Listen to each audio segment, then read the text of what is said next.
आपके बाल भी बहुत ज़्यादा झड़ रहे हैं, टूट रहे हैं, जब भी आप कॉम्ब करते हो तो आपके बहुत सारे बाल गिर रहे हैं, आप ऑयलिंग कर रहे हो तो गिर रहे हैं, आप हेयर वॉश कर रहे हो तो गिर रहे हैं। आप देखो कुछ बाल तो गिरते हैं हेयर वॉश करते टाइम, ऑयलिंग करते टाइम, कॉम्ब करते टाइम, लेकिन अगर बहुत ज़्यादा बाल गिर रहे हैं तो समस्या का विषय है।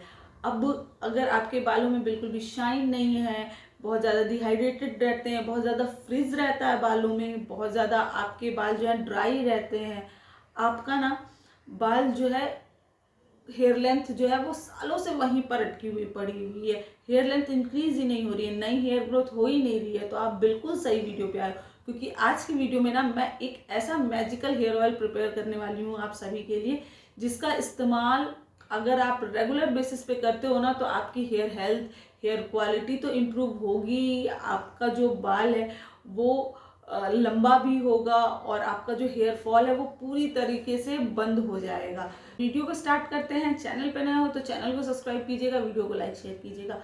अब ये हेयर ऑयल जो है ना वो लो पोरोसिटी वालों के लिए मैंने स्पेशली बनाया है, लेकिन अगर आपकी हाई पोरोसिटी है तो भी आप इस ऑयल का आसानी से इस्तेमाल कर सकते हो। अभी आप कैसे इसका इस्तेमाल कर सकते हो वो मैं आप लोगों को बताऊंगी। अब मैं इस ऑयल का काफ़ी लंबे टाइम से इस्तेमाल कर रही हूँ। जैसा कि आप सभी को पता है मेरे बाल जो हैं वो लो पोरोसिटी के हैं, बट मैंने बहुत अच्छे से केयर किया हुआ है अपने बालों का। तो अभी थोड़ा बहुत उसके जो टाइप में है उसमें बहुत ज़्यादा इम्प्रूवमेंट मुझे नज़र आना स्टार्ट हो गया, काफ़ी ज़्यादा मेरे बाल अब हेल्दी हो चुके हैं। अब अगर मैं बात करूं कि इस ऑयल को प्रिपेयर करने के लिए आपको इंग्रेडिएंट कौन कौन से चाहिए, तो सभी इंग्रेडिएंट नेचुरल है, आसानी से आपको अपने किचन में मिल जाएंगे। तो उसको आपको ढूंढने में, आपको सर्च करने में कोई भी प्रॉब्लम नहीं होगी और बहुत ज़्यादा एक्सपेंसिव नहीं है, घर ही में है तो आप कह सकते हो फ्री है। बस आपको ऑयल पे पैसे थोड़े बहुत खर्चने पड़ेंगे। और काफ़ी सारे लोग अगर लो पोरोसिटी के होंगे तो वो ऑलरेडी इस ऑयल का इस्तेमाल करते होंगे, क्योंकि मैंने ऑलरेडी बता के रखा है अपने सभी फैमिली में कि आपको कौन से ऑयल का इस्तेमाल करना है। अब देखो सबसे पहला ऑयल जो हमें इस हेयर ऑयल को प्रिपेयर करने के लिए लेना है वो है आलमंड ऑयल। अब आलमंड ऑयल जो है वो बालों में बहुत अच्छे से स्ट्रेंथ प्रोवाइड करता है, बालों को शाइन प्रोवाइड करता है, बाल जो आपके झड़ रहे हैं, टूट रहे हैं, वो भी जो है कंट्रोल करता है। अब पहला ऑयल तो हमने ले लिया, सेकंड ऑयल हमें कौन सा लेना है? सेकंड ऑयल हमें लेना है जोजोबा ऑयल। अब ये जो ऑयल है ना वो बहुत ज़्यादा लाइट होता है, तो लो पोरोसिटी वालों के लिए तो मतलब वरदान है। आपके हेयर के, आपका जो हेयर है उसके क्यूटिकल्स में घुस के ये अच्छे से नरिश करता है, हाइड्रेशन प्रोवाइड करता है, जिससे जो डल डिहाइड्रेटेड बाल रहते हैं वो शाइनी हो जाते हैं और जो आपका हेयर है वो हेल्दी नज़र आता है, आपके बालों से हेयर फॉल को भी कंट्रोल करता है। सेकेंड ऑयल हमें ले लेना है। अब जो थर्ड ऑयल है वो कौन सा लेना है हमें? थर्ड ऑयल हमें लेना है सेसमे ऑयल, क्योंकि देखो विंटर का समय चल रहा है ना, विंटर के समय सेसमे ऑयल का इस्तेमाल आप अपने बालों के लिए कर सकते हैं। सेसमे ऑयल यानी तिल का तेल जो होता है वो उसकी तासीर गर्म होती है, इसलिए हम ना उसका विंटर में तो बहुत अच्छे से इस्तेमाल कर सकते हैं, बट समर में उसका इस्तेमाल हमें नहीं करना चाहिए, क्योंकि ऑलरेडी उसकी तासीर गर्म है और हम गर्मी में करेंगे तो हमारे बालों के लिए उतना अच्छा नहीं होगा।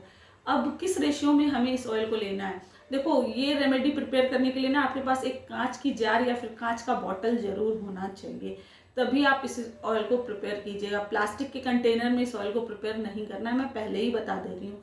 अब ऑयल को आप 3:3:1 के रेशियो में रखिएगा, ठीक है?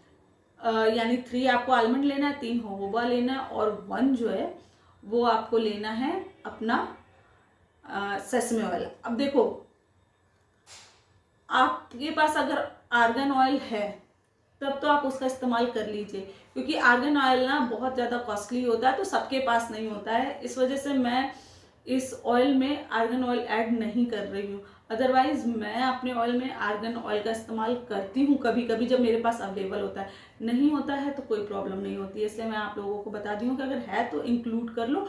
रेशियो जो रहेगा आपका आधा रहेगा, यानी 3:3:2:1 के रेशियो में आप रहेगा। जो 2 का रेशियो है वो आर्गन ऑयल का रेशियो है, ठीक है? अब ये आपके ऑयल हो गए हैं। अब इनको आप एक कांच के जार या बॉटल में मिक्स कर दीजिए। अब ये सारे ऑयल मिक्स हो गए हैं। अब हम इसमें 1 बाय 1 इंग्रेडिएंट डालना शुरू करेंगे। तो अब इस ऑयल में हम पहला इंग्रेडिएंट मिक्स करने वाले हैं, वो मेरा ऑल टाइम फेवरेट इंग्रेडिएंट मेथी दाना। अब मेथी दाना मेरा फेवरेट क्यों है, उसका रीज़न है, देखो ये हेयर ग्रोथ को प्रमोट करता है, हेयर फॉल को कंट्रोल करता है, ड्राई फ्रीजी हेयर को सेटल डाउन करता है, रिपेयर करता है, और जो बिन बुलाए मेहमान की तरह स्प्लिट एंड्स आते हैं ना, वो भी कंट्रोल करता है कि स्प्लिट एंड्स आपके बालों में ना आ पाए। तो देखो इसके कितने ज़्यादा अच्छे बेनिफिट्स हैं। बालों को सिल्की स्मूथ बनाता है, तो रेगुलर इस्तेमाल करोगे तो आपके बालों पे बहुत अच्छा सा इफेक्ट आएगा। तो इसमें हमें 1.5 चम्मच के अराउंड मेथी दाना ले लेना है। अब अगला इंग्रेडिएंट जो हमें इस ऑयल में मिक्स करना है वो है कलौंजी। अब कलौंजी की जगह आप क्या इस्तेमाल कर सकते हो, कुछ नहीं इस्तेमाल कर सकते हो यार, कलौंजी ही इस्तेमाल करना है। कलौंजी, और हमारे तरफ इसे मंगरेल बोला जाता है, तो अगर जिसे कलौंजी ना समझ में आ रहा हो वो मंगरेल भी बोल सकता है। तो अब इसको कितना हमें लेना है अपने ऑयल में, इसको हमें लेना है 1.5 चम्मच के आसपास ही हमें इस ऑयल, हमें कलौंजी भी लेना है। 1 से 1.5 चम्मच के आसपास आपको कलौंजी का भी इस्तेमाल करना। आप कलौंजी अगर आपके पास ऑयल है ना, तो आप इसकी जगह पे ऑयल का भी इस्तेमाल कर सकते हो। मेरे पास ऑयल भी है, लेकिन मैं कलौंजी के दाने का ही इस्तेमाल करूँगी, है ना, क्योंकि ऑयल को बहुत ज़्यादा हैवी नहीं बनाना है, इसलिए ना मैं कलौंजी को ही इस्तेमाल करूँगी, क्योंकि कलौंजी घर पे है तो आसानी से इसका इस्तेमाल किया जा सकता है। अब कलौंजी क्या करता है आपके बालों के लिए, आपके बालों से हेयर फॉल कंट्रोल करता है, नए बालों को उगाने में मदद कर सकता है, और आपके ना जो आपके वाइट हेयर अभी अगर आना शुरू हुए हैं तुरंत तुरंत, तो वो भी आपके बालों को वहीं पर रोकता है कि आपके बाल और सफ़ेद ना हो, आपके ग्रे हेयर और ना आए। तो ये काम करता है आपका कलौंजी। अब अगला इंग्रेडिएंट जो हमें लेना है वो है ग्रीन टी। ग्रीन टी जो है ना, आपके बालों में जो स्कैल्प इन्फेक्शन हो जाता है वो ठीक करने का काम करता है, एक एंटीऑक्सीडेंट का काम करता है। तो इससे ना आपके बालों में जो डैंड्रफ हो रही होगी, आपके बाल जो बहुत ज़्यादा इरिटेटेड हो रहे होंगे ना, जो आपके स्कैल्प इरिटेटेड हो रहे होंगे, तो उनको ये काम डाउन करेगा। तो इसे आधे चम्मच के आसपास हमें ले लेना है अपना ग्रीन टी। अब अगला इंग्रेडिएंट जो हमें इस लिस्ट में ऐड करना है, इस ऑयल में ऐड करना है, वो है आपका रोजमेरी लीव्स।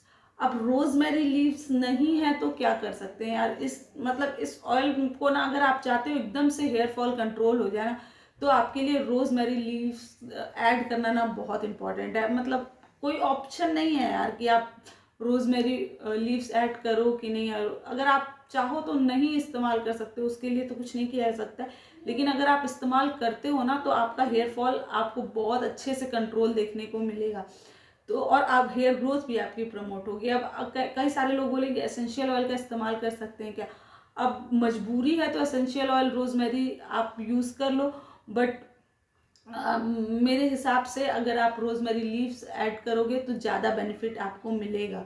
अब क्योंकि ना मुझे लगता है कि लो पोरोसिटी वालों के लिए ना एसेंशियल ऑयल का रेगुलर बेसिस पे इस्तेमाल करना ठीक नहीं है। अगर आप लीव इस्तेमाल करते हो तो ओके है बस, बट एसेंशियल ऑयल ना रेगुलर बेसिस पे इस्तेमाल नहीं करना चाहिए आपको ना। मुझे ऐसा लगता है मेरे हेयर फॉल होने लगते हैं, तो आप देख लेना, अगर आप ओके हो तो आप इस्तेमाल कर लेना, ठीक है। ये हो गया। अब अगला इंग्रेडिएंट जो इस ऑयल में ऐड करना है वो है नीम के पत्ते। अब नीम के पत्ते अगर नहीं है तो क्या कर सकते हो, नीम के पत्ते की जगह नीम ऑयल का इस्तेमाल कर सकते हो। अब मेरे पास नीम के पत्ते फ़िलहाल नहीं है, तो मैं नीम ऑयल का इस्तेमाल करूँगी। तो मैंने यहाँ पर नीम का ऑयल लिया है, 1.5 चम्मच के आसपास मैं नीम का ऑयल इसमें 1.5 से 2 चम्मच ऐड कर रही हूँ। आप 10 से 12 पत्ते नीम के डाल दीजिएगा। अगला इंग्रेडिएंट है कड़ी पत्ता। अब कड़ी पत्ता इसमें कितना ऐड करना है, तो देखो कड़ी पत्ता जो है ना, आप इसमें 8 से 10 ऐड कर सकते हो। थोड़ा सा क्रश करके ऐड कीजिएगा, ऐसे ऐसे मत क्रश कीजिएगा, हाथ से ही थोड़ा सा क्रश करके उसमें ऐड कर दीजिएगा 10 से 12 कड़ी पत्ता। अब नेक्स्ट इंग्रेडिएंट जो इसमें जाएगा वो है आपका आंवला।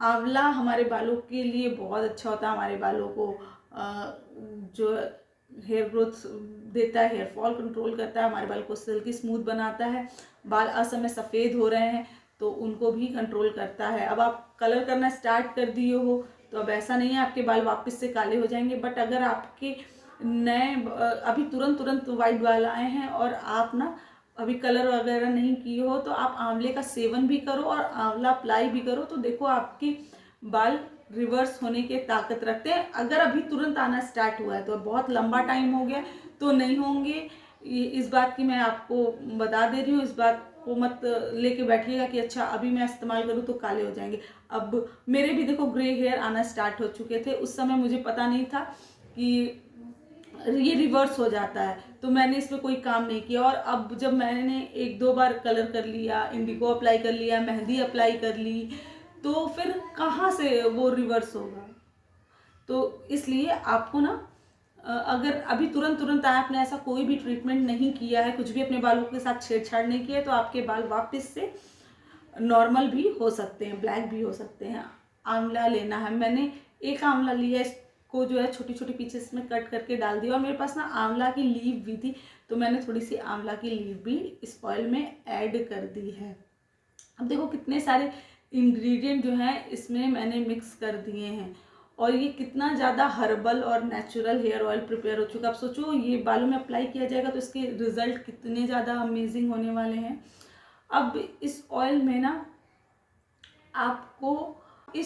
ना आपको ऐड करना है हिबिस्कस फ्लावर यानी गुड़हल का फूल। गुड़हल का फूल जो है ना आपके बालों के लिए बहुत अच्छा होता है, आपके बालों की हेयर हेल्थ को बहुत अच्छे से इम्प्रूव करता है, हेयर फॉल को कंट्रोल करता है, बाल सिल्की स्मूथ शाइनी बनाता है। तो इसलिए मैंने 2 गुड़हल के फूल लिए हैं, तो आपको भी गुड़हल के फूल लेने हैं और उसका जो रेड पार्ट रहता है ना, ये वाला क्या कहते हैं इसको, जो उसको आपको निकाले ना, बस आपको पेटल्स लेने हैं। पेटल्स को आपको ऑयल के अंदर मिक्स कर देना है और अच्छे से आपको ऑयल में डालने के बाद शेक कर लेना है अपने कंटेनर, अपना बॉटल, जो भी आप जिसमें भी आप ऑयल प्रिपेयर कर रहे हो, और उसको शेक करने के बाद से आपको इसको कम से कम 5 से 6 दिन तक धूप में रखना है, ये ताकि पक जाए। जो आपने इंग्रेडिएंट डाले हैं वो अपना सारा जो न्यूट्रिशन है वो रिलीज़ कर दे ऑयल के अंदर, और जब ये अच्छे से पक जाए तब आपको इसका इस्तेमाल अपने स्कैल्प के लिए, अपने हेयर लेंथ के लिए करना है। तो देखो कभी कभी क्या होता है ना कि ऑयल मैं कम प्रिपेयर की रहती हूँ, तो उस कंडीशन में मैं स्कैल्प पे ही ऑयल अप्लाई कर लेती हूँ और हेयर लेंथ पे मैं 2-3 ऑयल मिक्स करके अप्लाई कर लेती हूँ। तो आप इस तरीके से भी कर सकते हो और आप स्कैल्प से लेके पूरे हेयर लेंथ में भी अप्लाई कर सकते हो। आप स्कैल्प से लेके पूरे हेयर लेंथ पे अप्लाई करोगे ना तो ज़्यादा आपको अच्छा रिजल्ट मिलेगा, आपके बालों को अच्छा बनाएगा। अब अगर को प्रिपेयर करके आप कब तक रख सकते हो, तो देखो मैं कहूँगी कि 1 मंथ के लिए बनाओ, उसके बाद फिर से फ्रेश बनाओ। बहुत लंबे टाइम तक इस्तेमाल करने की ज़रूरत नहीं होती है। अगर आप घर पे नेचुरल चीज़ें बना के प्रिपेयर कर तो 1 मंथ सफिशिएंट है। और जब भी आपको इसको अप्लाई करना हो आप धूप में रख दो थोड़ी देर के लिए, आधा घंटे के लिए, और उसके बाद से फिर से अपने पूरे हेयर स्कैल्प पे, हेयर लेंथ पर अच्छे से अप्लाई कर लो। अगर धूप में नहीं रखना चाहते हो तो लूक वार्म करके अपने बालों में इस्तेमाल कीजिए, आपको अमेजिंग इफेक्ट देखने को मिलेगा, अमेजिंग रिजल्ट आपके बालों पे आएगा। और मैं गारंटी के साथ कहती हूँ अगर आप 1 से 2 महीना इस ऑयल का इस्तेमाल करते हो ना, अब देखो पहले मंथ में आपको महसूस होना शुरू होगा कि आपके बालों में फ़र्क आ रहा है, बट अगर आप रेगुलर बेसिस पे 2-3 महीना और इसको यूज़ करोगे ना तो आपको अपने बालों में बहुत ज़्यादा अंतर समझ में आने लगेगा। तो चलो अभी मैं इस वीडियो को एंड करती हूँ, मिलते हैं आपसे अगली वीडियो में। कोई क्वेश्चन होगा, कोई कन्फ्यूजन होगा तो कमेंट में मेंशन कीजिएगा। आपसे मिलूंगी मैं अगली वीडियो में। Okay bye.